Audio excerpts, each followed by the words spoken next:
Ka përfunduar sot procesi i rinumërimit të votave për gjithë qarkun e Tiranës, pasi edhe se ndryshim në rezultatin final të subjekteve politike dhe as të kandidatëve.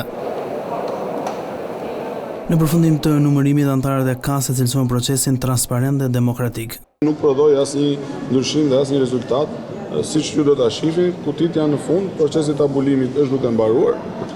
Ai proces e keni ndjekur live dhe ka qenë korrekt dhe ka prodhuar ka prodhuar rezultate në kohë reale me një nivel transparence të vlen të thuhet që ka qenë strapacues, shumë i mundimshëm për ata që e kanë kryer, për stafin e KQZ-s.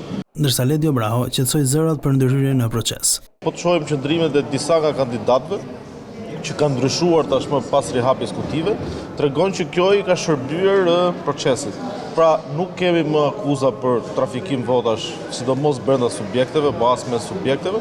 Të gjitha ato lëvizje që reflektohen dhe që shpesh herë konsiderohen si vjedhje, manipulim, trafikim votash, për mendimin tim nuk janë të tilla. Janë çështje gabim njerëzor që mund të ndodhur në proces numërimin KAZ-së, apo çështje fletësh që janë shumë diskutueshme në lidhje me vlefshmërinë e tyre së kujt i takojnë. Sipas Brahos, lëvizja e votave është gabim dhe jo i qëllimshëm, sepse nëse do të kishte trafikim votash, do të shkonin te kandidatët e tjerë.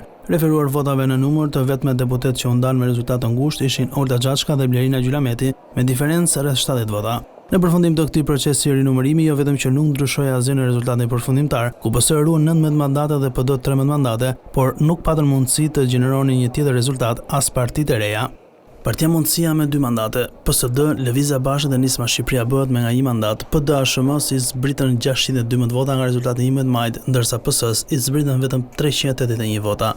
Lëvizjes Bashkë i zbritën 57 vota, Nismës Shqipëria B dhe Partisë Mundësia i zbritën nga 44 vota secilës dhe 34 vota i hiqen PSD-s. Të vetme parti që përfitojnë vota tepër janë Koalicioni Euroatlantik i Lulzim Bashës, Koalicioni Djathtas për Zhvillim dhe Inkelejt Alibeajit, Partia Aleanca Kombëtare Shqiptare, ndërsa ditën e hënë do të vijojë procesi i rinumërimit të votave me qarkun e Fierit e më pas me Durrësin.